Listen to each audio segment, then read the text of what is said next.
Another good old comic review, can't go wrong with one of these. Alright, we got a pretty long one this time. I'm only gonna do one chapter at a time, so this video is only gonna be chapter 1. Which is 114 pages anyway. This one falls into the story with porn scenes sprinkled in pretty regularly category. There is a story, and since we can focus on it, then obviously spoilers for chapter 1 coming up. Before we jump into the story for real, I want to comment a bit on the story so far as a whole, and specifically that it follows a classic sin for romance stories, which is we don't really know anything about the characters except for their relationship to one another. I don't really know who the main girl is, I don't know what she does in her free time, I don't know if she has any dreams or who she wants to be, and same goes for everyone else in the story. I think a lot of people don't mind this,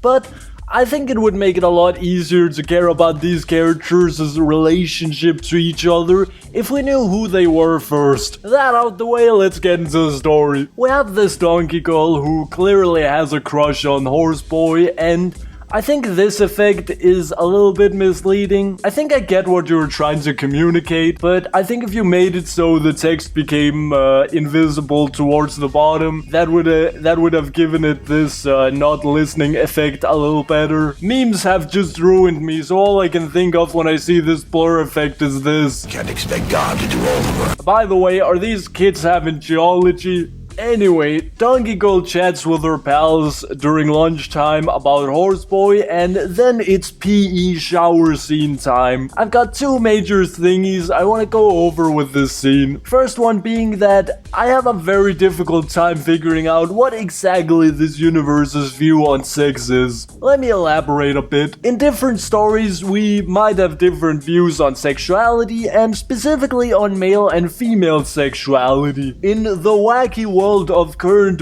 Western civilization, we still sort of have this old stigma where if boys get lots of pussy, then they cool, but if women get lots of dick, then they slut equals to not cool. But in some stories, people change up the rules. For example, in Parafor, everyone fucks everyone else and their dog and the tree in their backyard all the time. So there is no sexual stigma anywhere. When I then see these three girls talking about getting some dick, I think, okay, so we're running the Parafor system where everyone can just fuck everyone as much as they want and nobody gives a shit. But then something interesting happens. The donkey girl gets bullied for being a virgin. And that implies that the view on female sexuality in this story has been turned around.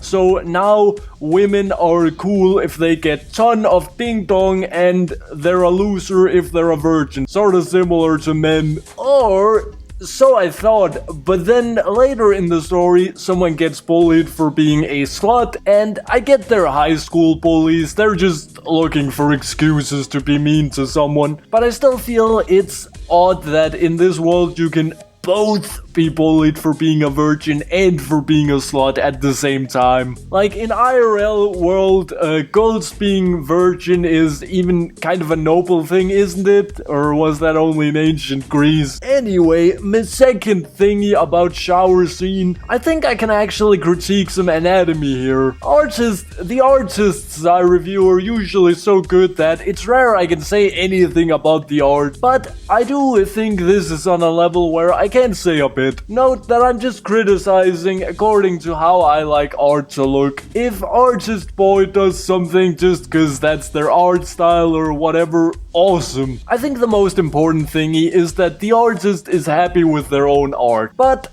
I still think this could be educational, and maybe either the artist or someone else could use something. So here goes. We're gonna go over a few select bodies in these shower pages. First of all, as a general observation, these girls have some dummy thick bottoms, which if that's what you're into, then cool. To me, I thought it was maybe a little bit much, especially for someone their age. There was a few times where things were just straight up asymmetrical, which at least bothered me a bit. Like this cow and her legs. This leg I think is looking pretty good, but then this one is really thin compared to her level of hips. Sometimes I thought the lines were a bit too thick. It depends on the panel, but this pig is a really good example. For me, at least, the lines pop way too much in this one. Not sure if distracting is the right word, but usually I don't even notice outlines since they just look so natural in a picture.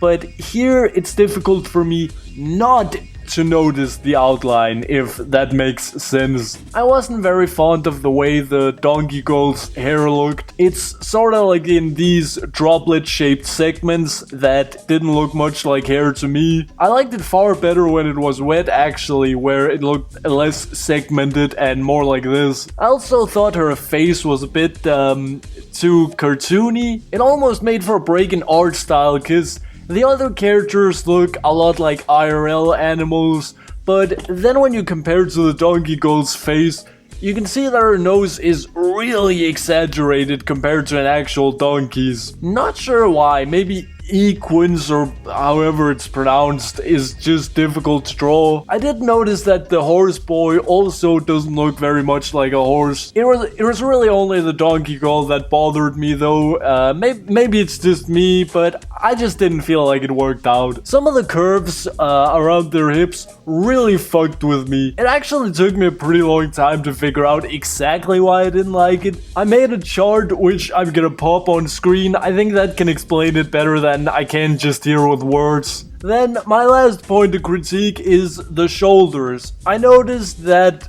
actually let me just do something here. Okay, here I have a picture of an IRL woman and here I have a screenshot from Study Partners.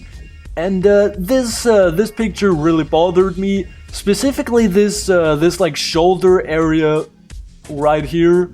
So what I did was I sort of sketched out the anatomical structure, and I think I found out why I think this looks really unsatisfying. So here with an IRL woman, you can see the shoulder is really far inside of the torso. The torso sort of peeking out a little bit here, almost like it's sort of coming out to swallow the shoulder, and the shoulder ball thingy here is actually really far inside. Out from this shoulder ball thingy, you can see the collarbone comes in right here, and then almost like a smooth extension of the collarbone thingy here, the throat sort of comes up. Now here, instead with the screenshot from Study Partners, you can see the shoulder is almost entirely outside of the torso. Maybe a little bit here is peeking in, but we're really outside of the torso thingy here. And the collarbone straight up just doesn't exist. So you can see here, there's just not really a collarbone, which would be sort of here, and then this thingy, throat thingy here, which sort of connects to the collarbone. That's missing, and the shoulder is way too far out, and I think that's why I didn't really like this picture. Little spontaneous anatomical analysis here, but I hope it was useful. Before moving on, I didn't just want to say bad stuff about this guy's art, so I would like to take a moment to appreciate this drawing, because this is exactly what I wanted to see. The shoulders look good, the curves aren't too outrageous, the butt looks good. Everything looks symmetrical except for this arm, but otherwise. I think if more of the comic looked like this, that'd really notch up my interest in it. This is gonna be a long review cause I'm far from done yet. The shower scene finishes up with Donkey Girl getting bullied for being a virgin and for being ugly, which I'm mentioning cause it gets important later. Then we move on to a new scene which is at a party. The brief version is that the Donkey Girl meets up with her friends. She wants to dance with the horse guy, but she wants him to ask her, cause high school insecurity. They dance, everyone else half fucks in the middle of the dance floor. Equine duo joins in, and then someone turns on the light right as horse guy shoots a nut in her face. And obviously then Donkey Girl gets bullied some more and then runs off. I feel like their clothes is a little boring. This could just be me. The straps on the Donkey Girl's dress disappears for like one panel for some reason. And some tail holes would be really nice, cause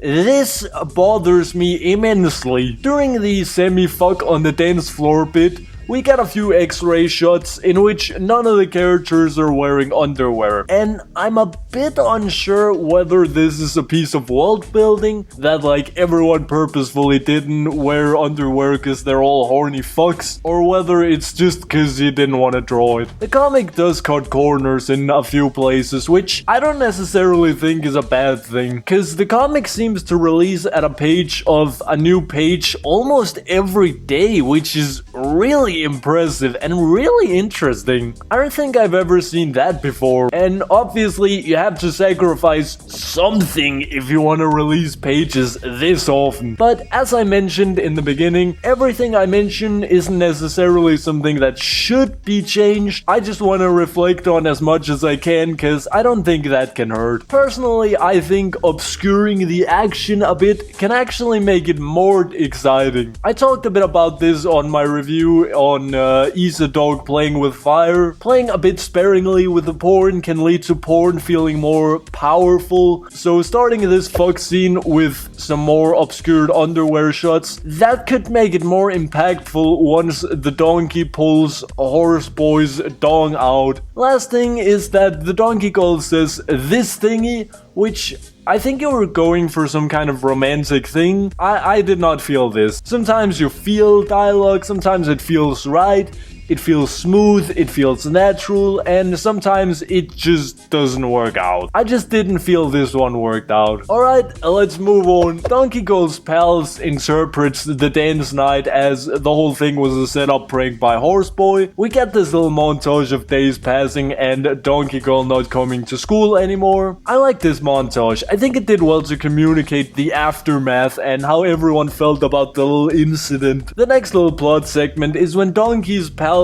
go to a house party. They bump into Horse Guy and it turns out the dance party cum shot incident was an accident. Horseboy gives Rodent Girl his journal to prove that he didn't have any mean intent. Rodent Girl runs home to Donkey and then drags her back to the house party. And then Horseboy and Donkey make out for like 3 hours. To start from one end, I like the little hardcore joke in the beginning when they first got to the party. It wasn't super obvious that they were setting up for a gag. The pace was just right. You didn't spend too long or too little time on anything. I thought the incense gag just afterwards wasn't quite as crisp. It felt a little dragged out and the phrasing didn't feel as natural. I thought there were some pretty good panels during the party segment of the comic. The first one being this one where we see the horse boy. I think it's good because it instantly tells us how he's feeling. This shot of him sitting alone, kind of slouched and staring into a wall in the middle of the party. We already knew he felt kind of down, but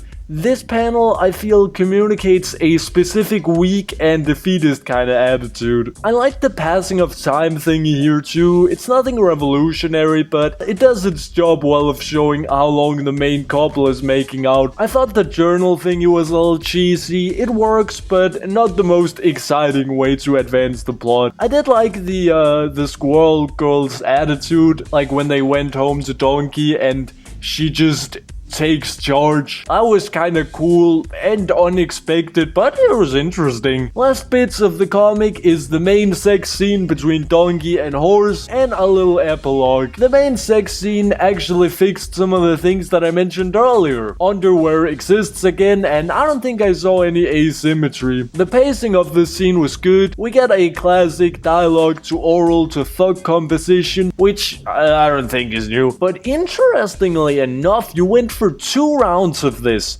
So it goes dialogue, then oral, then fuck, then a little bit of oral again, then dialogue, and then fuck again. That was interesting. You didn't rush any of it. It felt natural, and it felt like it took the time it needed to get going, compared to like the dance floor scene where it just kinda happened out of nowhere. Here we have a steady build up, plenty of good shots. Obviously we focus on the genitals, but we also get to see their hips, some point of view, some of them both, some of only one of them at a time, and this helps pull me into the action. When we get to see everything, exactly how they change position, their facial expressions, we see everything from different angles and sometimes close up and sometimes far away, I automatically get a very clear image of exactly what's going on in the comic, and that immerses me in the comic. The dialogue between the first and the second fuck, I was not a fan. You went for a throwback with the insults from earlier in the comic and